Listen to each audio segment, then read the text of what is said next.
A home is more than just four walls and a roof. It's what's inside that counts.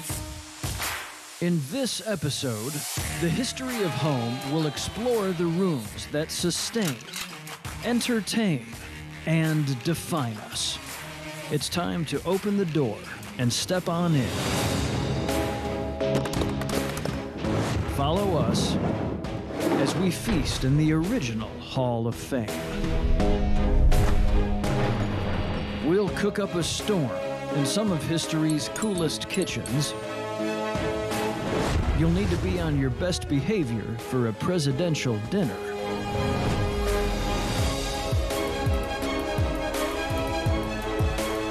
Then pull up a chair and sit back as we kick it in an American castle. And most importantly, just relax and prepare to be entertained. Welcome to the history of home.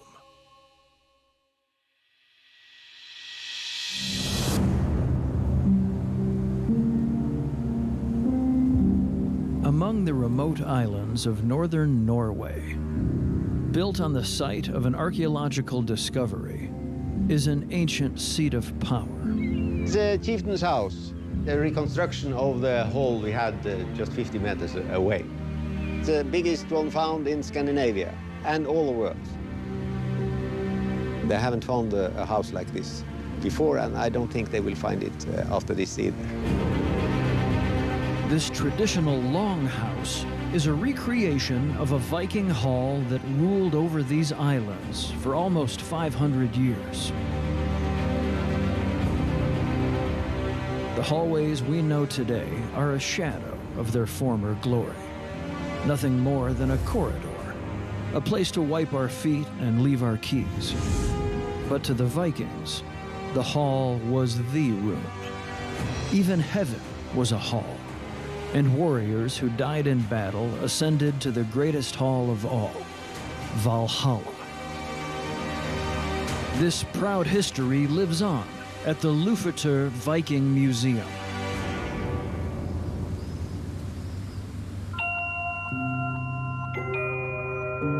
By day, I'm a kindergarten teacher. By night, I'm the lady of the house. I get to sing, I get to act. It's an amazing job. When the guest comes to visit me at the Viking Museum, I want them to live my history, live the history of the Vikings. I want them to see the real life of the Viking, the Viking life at home. Known more for their exploits abroad than their architecture, the Vikings were skilled builders and farmers who peacefully tended their land. Local farmer Odd Nikolaisen is much like the Viking chieftains of yore. I have my little small farm where I have a wife and 5 children. The chieftain was a farmer. He was the biggest farmer in this area. Having a big house like this meant that this is a rich area with a lot of resources. This shining house on a hill would have dominated the local community. Inside, it's essentially one big room. And in here, there was only one person in charge. The lady of the house was the boss. That is what she was. She didn't need to be a chieftain's wife to be the lady of the house. But all chieftains needed a lady of the house to control everything. This single room was shared by anywhere between 40 and 50 people. Lords, servants, slaves, and family. All working, sleeping, and living together under one very long roof. This room, it's where most of the normal daily life would have happened. So they would have made food here. There would have been a lot of crafts going on. The sails of the ships were made here in this room on a loom. In the winter time, this is a very dark place. So you need some light in your life. So the fireplace is absolutely that. The communal style of living is common across the world. It inevitably forges strong communities and cultures. They would have sacrificial rituals, political meetings, anything important would have happened in this room. It was a big part of the culture. The chieftain could invite all his friends, all his allies, his people, come in here, have a great feast. It would be a place where he could share his wealth with his people. This hall stood supreme here for hundreds of years, not because it was a place for domestic chores and occasional feasts, but because this room was a center of power. A trait that endured as great halls evolved.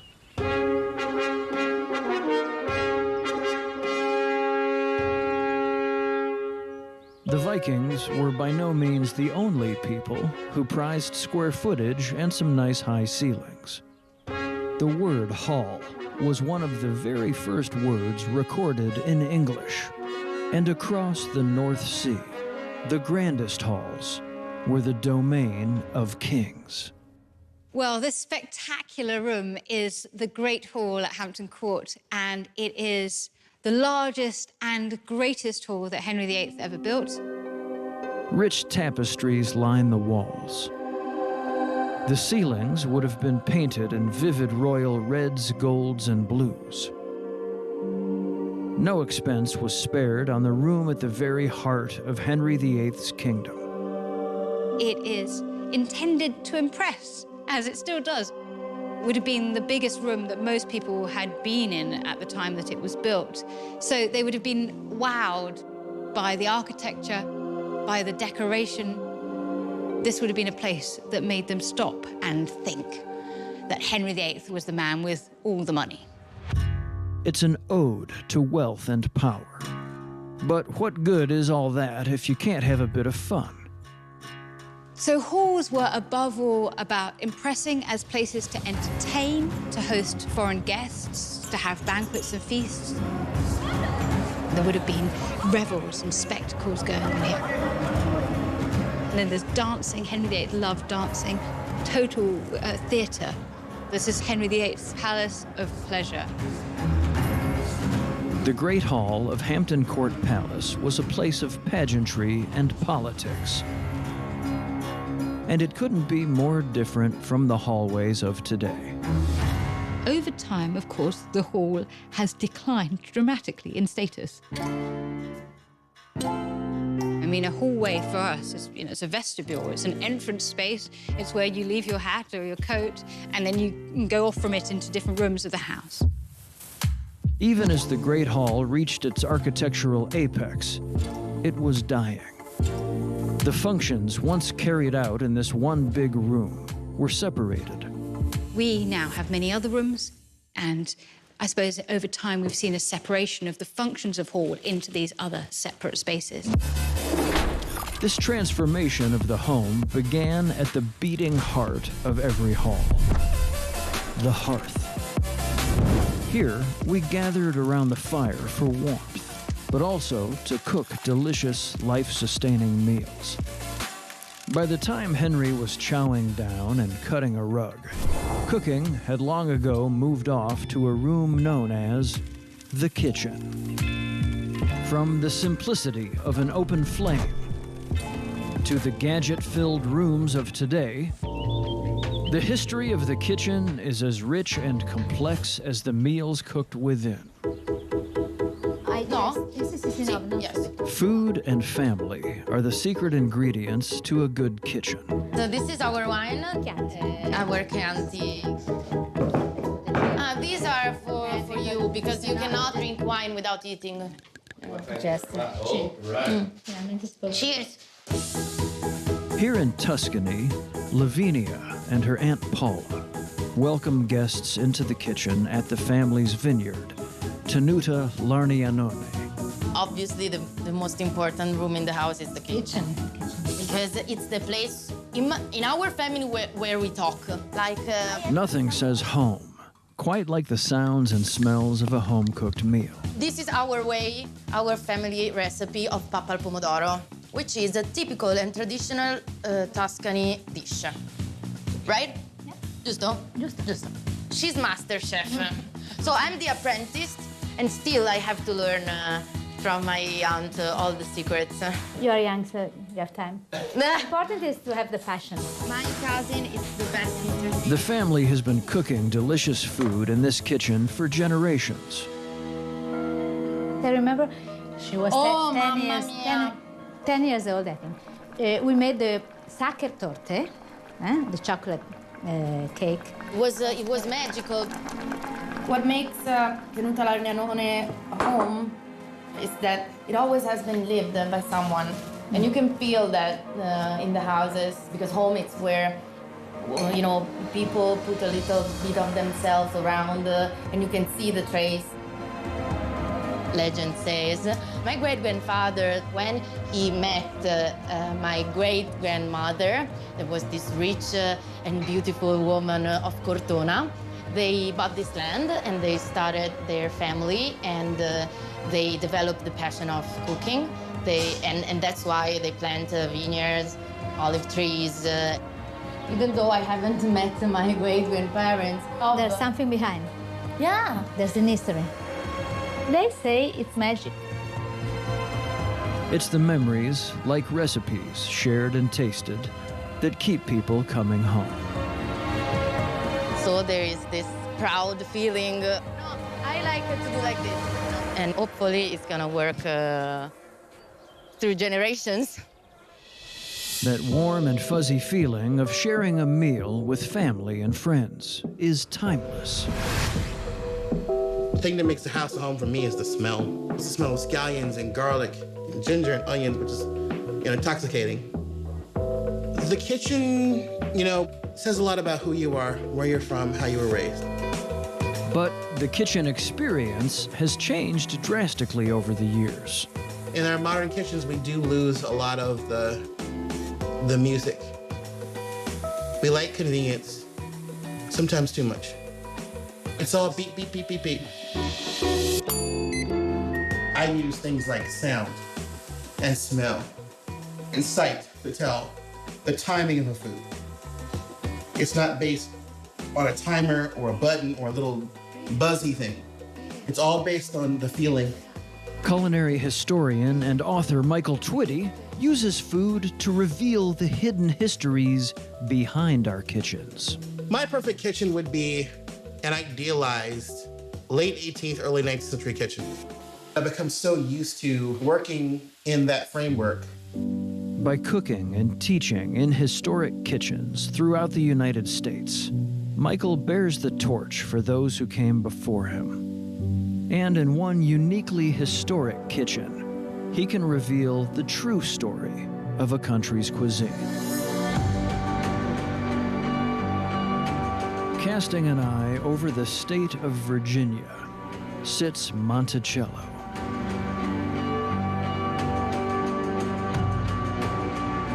The pride and joy of Thomas Jefferson. We often describe it as an architectural autobiography. And so at Monticello, you get a true sense of the man. The mansion visitors see today is the finished product Jefferson dreamed of. But it took Jefferson 40 years to build Monticello. He starts around 1770 and he doesn't finish until 1809 because he is deeply involved in the War for Independence. He becomes the first Secretary of State, the second Vice President, the third President, and so he was a very busy man. Love and hard labor went into designing this impressive neoclassical work of architecture. But the story of this house, like the man himself, is complicated. I think Monticello is someplace that I consider to be very, very special, but I also think that it represents a great deal of pain. I think it's important for people to understand the full history of Monticello because the enslaved community was in the majority for most of this place's history. On any given day, you could come and see approximately 125 to 140 enslaved people. This house was built by enslaved people. And actually, if you get close enough to some of the bricks, you can still see fingerprints of the enslaved community who put the house together and who made this place what it is. Jefferson's love of architecture was almost matched by his predilection for fine wines and foods. The contrasting lives of Monticello's inhabitants is most stark in the kitchen. We forget that in order to have that idealized, sentimental kitchen, you had to have people who were basically chained to that hearth. The people who would have worked in this particular kitchen were enslaved men and women, generations of families who were the domestic servants on this plantation. So this is a very special kitchen in the story of Southern food. As a culinary historian, my job is to use the tools of historical inquiry to investigate the history of cuisines and their creators. These are the makings of okra soup. The ingredients are from all over the world. This is a dish that is known throughout the South, but also it's a dish that's known throughout the African Atlantic. The culinary history that I focus on is really centered in looking at how Africa shaped the foods of the globe through that unwilling cultural exchange. The enslaved people of Monticello cultivated ingredients from across the world in their kitchen garden. The kitchen itself was state-of-the-art, with food prepared by some of the best chefs in the country. Chefs like James Hemings, the first African-American to be trained in the art of French cuisine, and a man who leveraged his skills to negotiate his freedom.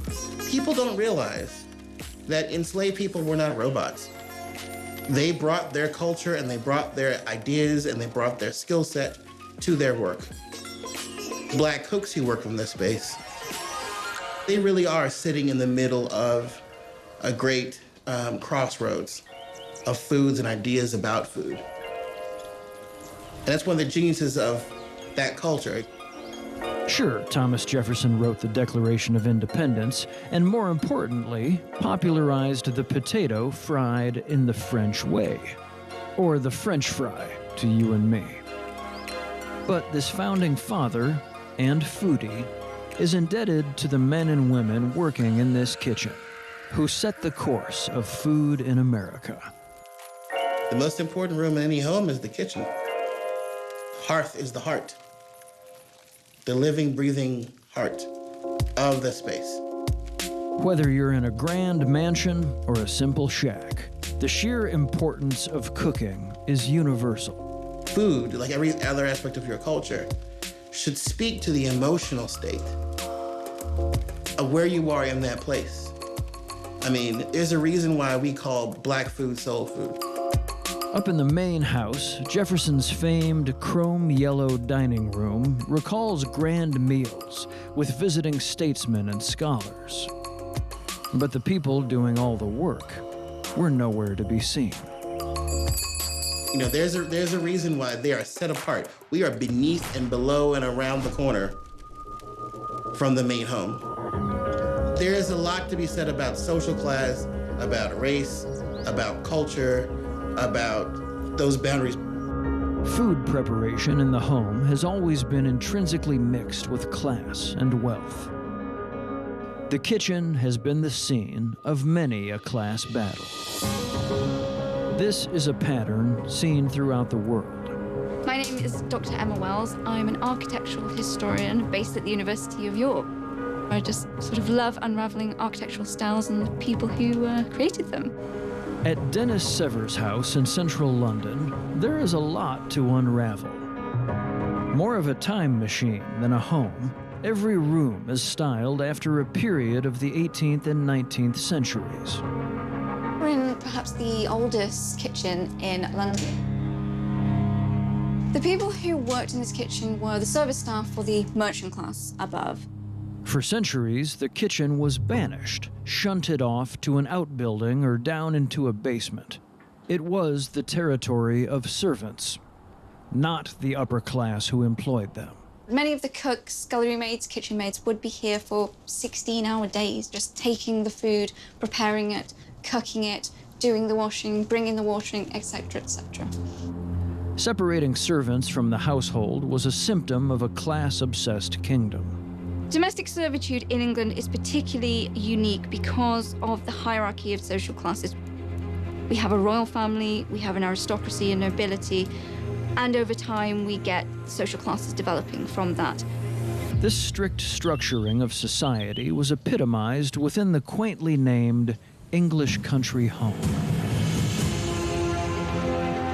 The owners of these impossibly large estates were living a life of luxury most of us can only dream of. And every whim and fancy was waited on hand and foot, while servants lived, worked, and often slept in the same room, 16 to 18 hours a day, 7 days a week. They're sort of a real microcosm of English-British history. From the royal, the noble, down to the lowliest member of the lower classes, are all wrapped up in these four walls of the country home. These parallel lives, the upstairs and the downstairs, are still a source of endless fascination. While these stories begin hidden down in the kitchens, they were served up on a grander stage, the dining room. This country home has been the scene of historic melodrama, both real and imagined. So, my name is Lady Carnarvon. I'm sitting in Highclere Castle, which is my home, one of the largest lived-in houses in England. There's been a home here since at least 749 AD. This has been home to an Earl of Carnarvon since the 1700s. The most well-known, the 5th Lord Carnarvon helped find King Tut's tomb. But it was a rather more modern endeavor that brought fame to Highclere. Well, Highclere's become far better known because a little TV program called Downton Abbey was filmed here. And extraordinarily, it has become a phenomenal hit. And it has given many people much pleasure. It's now probably one of the most famous homes in the world. The significance of Highclere Castle is no fantasy. The dining room here has fed aristocrats and hosted royalty for 1,200 years. A dining room is a relatively modern invention. For centuries following the decline of the hall, lords and ladies took their meals off to their rooms. But for common people, there had never been such a place. Most houses had one room where we cooked, ate, and lived. Now common around the world, dining rooms have been the scene of family meals and family drama ever since. We are in the dining room, which obviously I hope you might have guessed from the dining room table. That probably wasn't very helpful, was it? Why didn't I start again? As the good lady has most graciously elucidated. Come on, dogs. This is the dining room. Papalinos. In life, as in fiction, this was a set for the verbal sparring and political maneuvering of the rich and powerful. Around the walls are actually my husband's ancestors. This dining room must have welcomed royalty, statesmen, politicians, authors, and it still happens today. And if you're lucky enough to get an invitation, it's a bloody nice place to enjoy a meal that you didn't have to cook yourself. I tend to welcome 12 to 14 guests at most lunches or dinners here. The table can extend to seat 30 people, which is a bit of a squidge, but enormous fun. Professional butlers and chefs prepare meals in much the same fashion as generations of their predecessors. It is a beautiful room, and we eat the most delicious food, and food is at the heart of every family and every home. What you serve, sitting down together, the conversation, the removal of one set of dishes, the representation of another, that lies at the center of family life in every home. And if one is to be a good host, one must consider every aspect of the meal. When I'm trying to seat people around a table, I'm trying to work out who they might enjoy talking to, where the conversation might spark. It becomes quite a big crossword puzzle, really. Despite the planning, the presentation, and the formality, in the end, the dining room is a place to be enjoyed. I do love to share Highclere with family and friends, so I carve out weekends when I can stop and sit down and welcome friends who are struggling down from London for a jolly nice cocktail before settling down for a dinner on a Friday evening. And it is important, and I have 5 younger sisters, and our parents died very young, so the idea of family and home is completely essential to what we do. But as well, as I say, to think about the people who've dined here before, and people have dined here for 1,200 years. So it's really important to stop, you know, to share in the most extraordinary dining room. There have been some really good parties, and I hope we continue having good parties.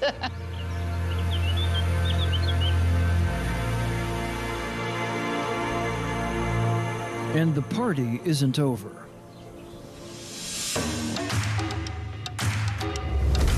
After a lavish meal, we can grab a jolly drink and loosen our belts. Where else but in the living room?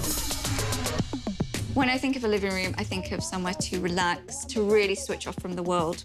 I have a comfortable sofa, a lit fire. It's where I can escape.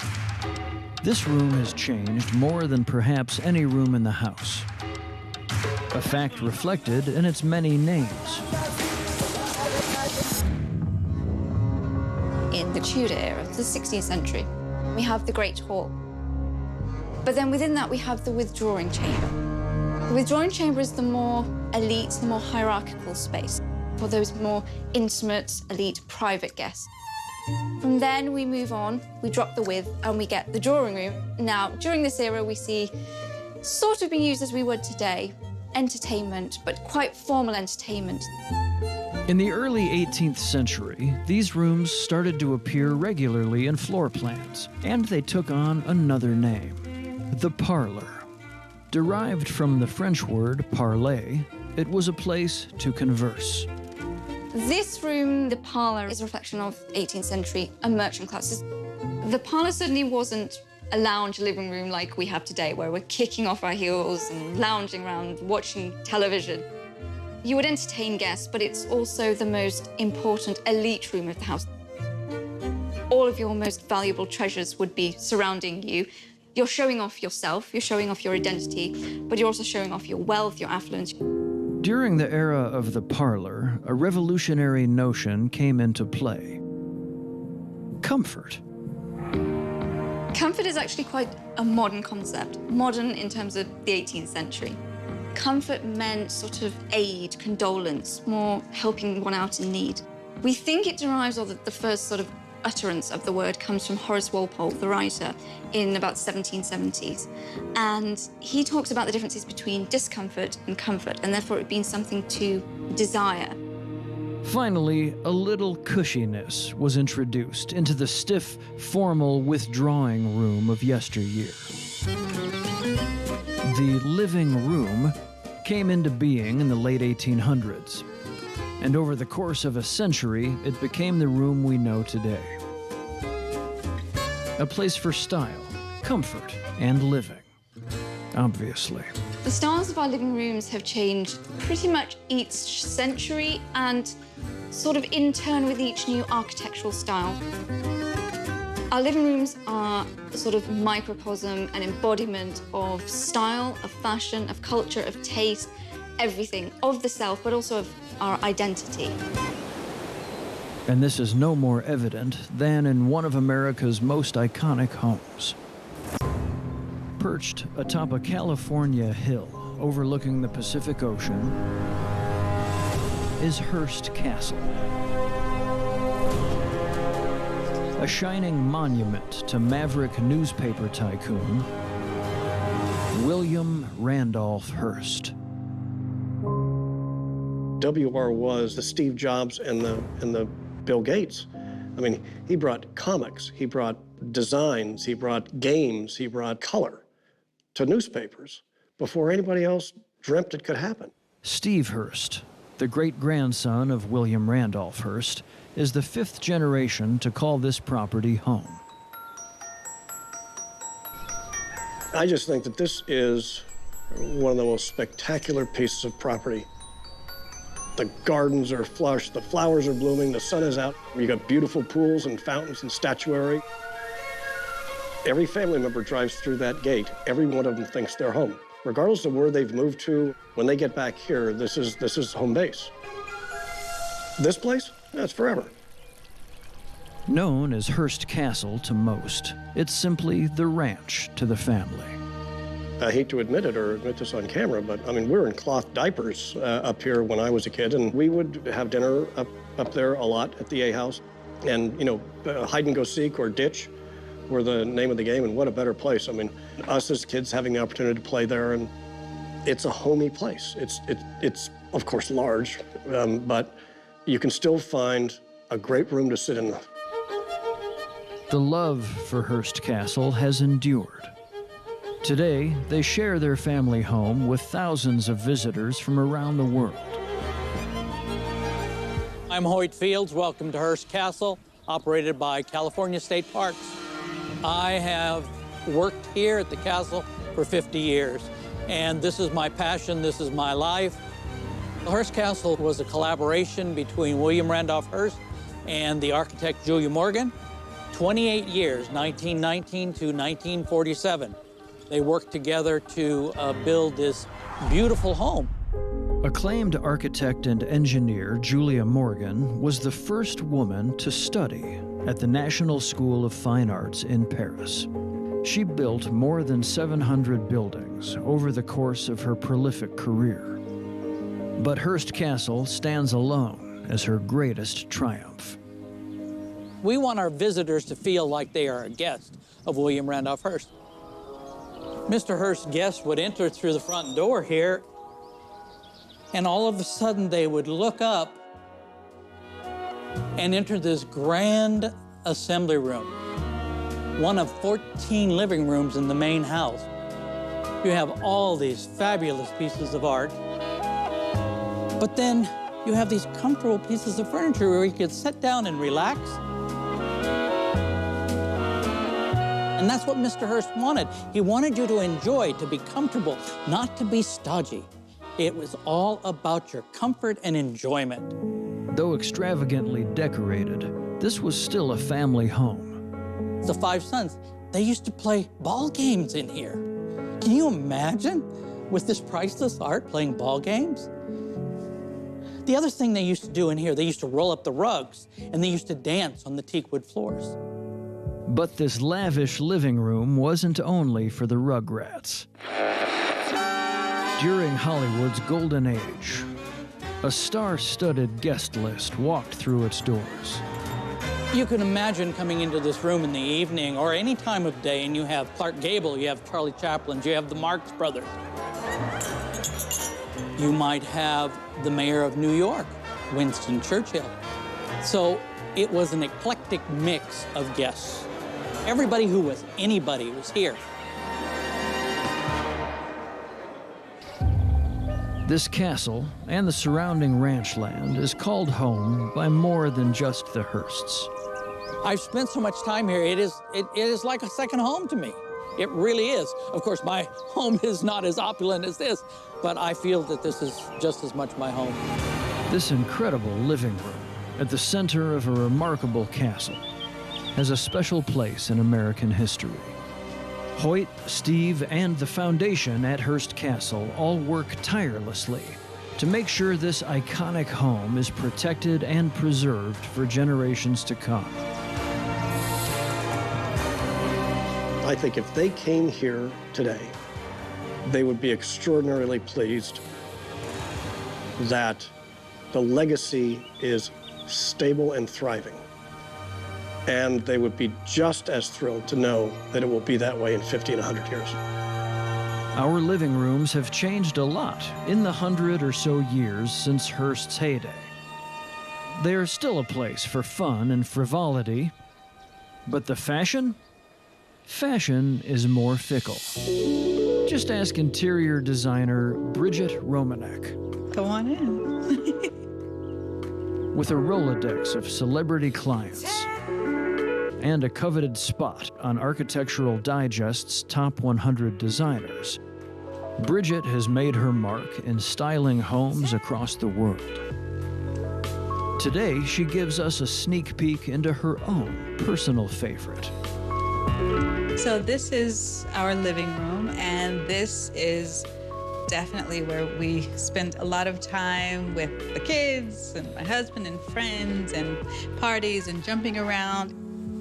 The living room is fantastic, I think, in present day more than any other time, because it really is a room to live in.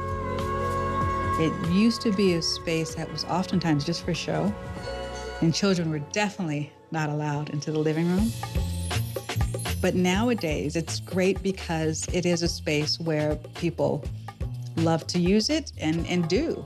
And that, I really hope I do that with my clients, is create a space for them that I do call livable luxe. I mean, I just think that every space should be used and enjoyed. Bridget established her business, Romanek Design Studios, to share flair and functional comfort. Me starting this career, the love of my life, this career, was in such a natural way. I've always loved my home, and my husband would always joke that he didn't know where the sofa would be when he got home that night, because I'm always moving things around and always trying new things. Everything for me is inspiration. I'm that corny person, but it's true. From the art on the walls to the furniture that fills the room, Bridget brings together living room styles from across eras. I think that's such a big part of design and interior design. Not pulling from one period, but using all of your research and knowledge to pull from different periods and making something really special. Usually a set of extremely beautiful architectural, beautiful chairs is always important. Usually vintage pieces that I've picked up from auction from the 60s and 70s, and then made again with contemporary pieces like that console. Nothing is ever done just for the sake of beauty. I just try to bring it all together in a way that feels good. This is not a museum. It's not a gallery. It is a space where one lives. It really serves so many purposes. My morning coffee, it's great. The girls jump all over the sofas and run around. There's the building itself, but there's the heart that goes into it. It's a place that has soul. And when it comes to soul, what's inside matters. The furniture, whether bought, bartered, or built, can really make the living room a family room. So let's take a moment to honor our favorite sitting chairs and side tables. Hidden among the busy streets of South London, the kind of furniture designers dream of becomes reality.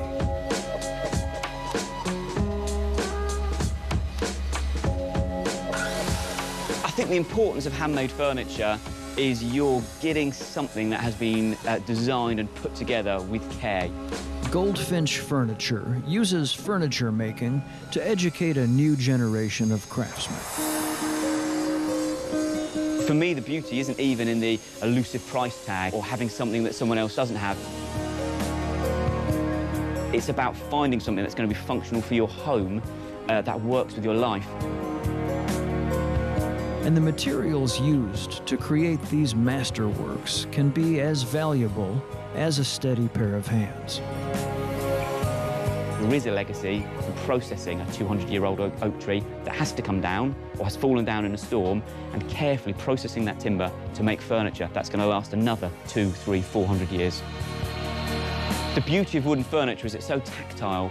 It's still a living, breathing material. It expands, it contracts with different weather.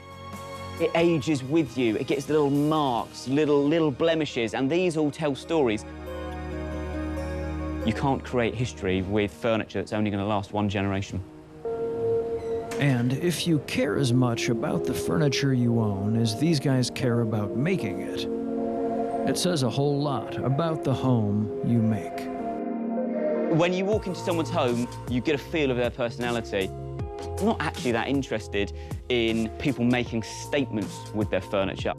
I'm interested in seeing how they interact with their furniture. Like the furniture itself, the craftsman tradition is carried through generations here at Goldfinch. If I look at my dining table, that's been in my family for 5 generations. There's marks on it that have been there for a couple of 100 years. Is it 5 generations? It is, isn't it? It was, yeah, your parents, no, your grandparents, your parents, you, me, Sophie and the girls. That's 5. And there you were, shaking your head. Woo! There we go. And it's always interesting working with your dad, because whatever the argument, your dad always thinks he's right. My love of timber and furniture making, and that stemmed from my father. But some of the best furniture makers I know are women. And as a proud dad of 3 daughters, it's really important to me to make sure that some of the roles that have been historically male-dominated can be opened up, so that these girls, when they get older, can have a decision to make. Do they want to get involved in furniture making? You're excited? These girls might be the future. But for now, Dad and Granddad will continue fortifying the legacy of Goldfinch. I think that the crafts and furniture in particular are so important because it's keeping a tradition alive, using your hands to create something that's not only beautiful but is functional, to bring that together to create pieces that people are going to love. Whether in Hurstian splendor or more modest surrounds, the living room is a space for family and friends to come together, to take a load off, but also for a little entertainment.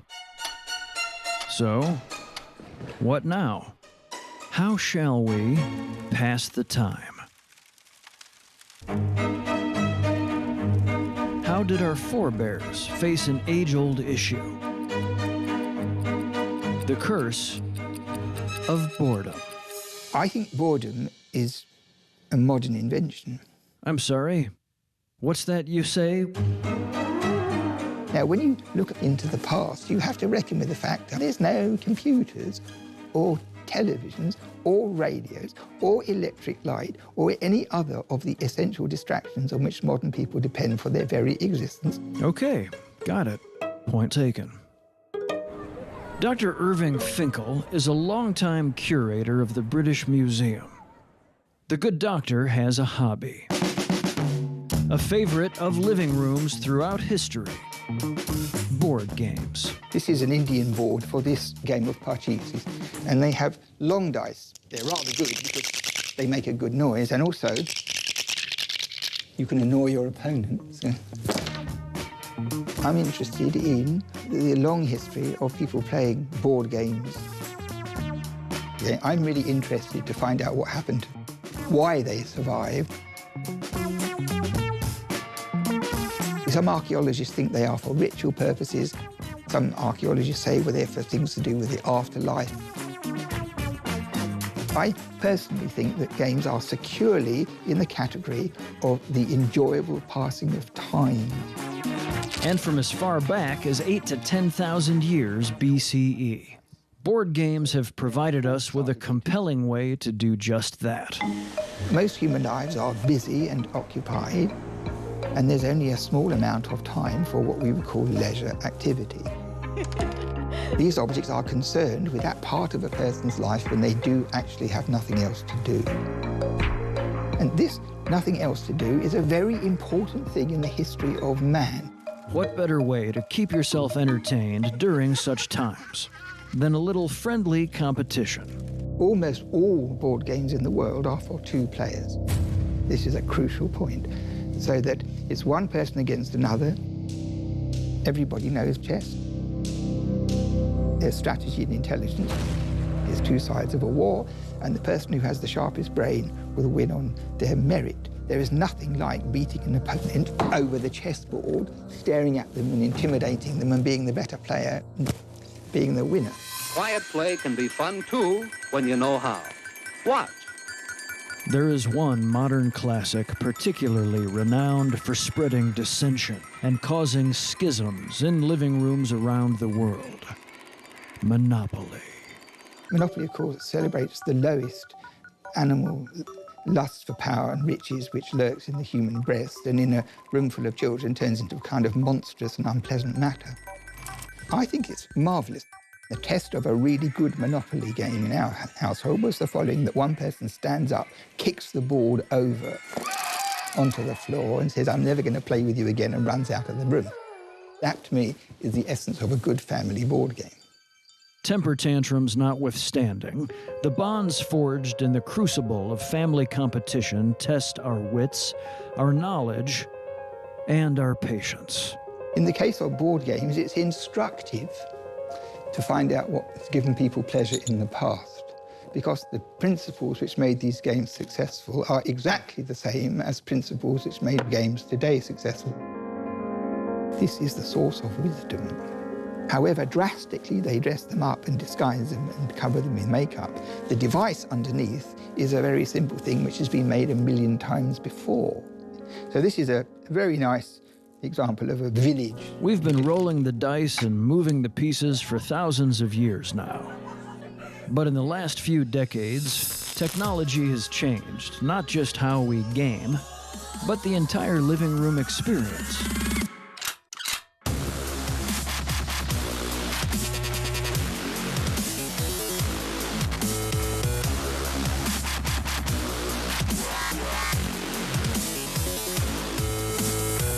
I'm Sonia, or OMG It's Firefox, and I'm a gamer, a content creator, and this is my living room. It's incredible. I can sit in my living room, like I'm doing right now, and I'm playing with people all over the world. Sonia Reed is a Twitch streamer and YouTube gamer with hundreds of thousands of followers. In 2016, she held the Guinness World Record for most followed female gamer and was ranked in Forbes 30 gamers under 30. I felt like growing up, I was so just drawn into video games. I'll throw down in Settlers of Catan and stuff like that, but I feel like my true love just lies in video games. Over the past decade, Sonia has seen the gaming world constantly level up. The evolution of games it's just skyrocketed, and it's almost just become like a household thing. Thinking of something like Pong, something so simple, to now we can have intricate games with so many people across the world, and I feel like it's just opened up such a huge community, and it's become mainstream. Modern technology allows us to welcome the world into our homes, to spend some time alone together. It's so interesting to reflect on, our roots in games like chess and Go.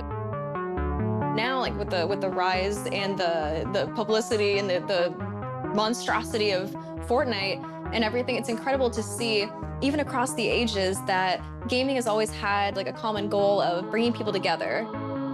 You're coming together with people for entertainment. Getting my ass kicked. Whether in the mansions of legends or the modest homes of the working classes, it's inevitably the living room where we come together. I feel like just having the living room as a space where you can let it all out and just game and not have to worry about everything else going on. But on the flip, it's still such a great place for hosting and having your friends over and playing games together. It's such a, it's my alone time, it's my safe place, it's my hosting place, it's my friend place. At the end of the day, whether we're spending time with family, friends, or thousands of viewers, cheers, we just want to enjoy our homes. Ever since the house evolved from a grand hall to a multi-room mansion, the kitchen, the dining room, and the living room have dominated our cultures and defined our lives at home. But in the next episode, we head upstairs to take an intimate look at the rooms that inspired humanity's creativity, cleanliness, and our proliferation. Then finally, we'll cast an eye to the distant horizon to predict the future of home.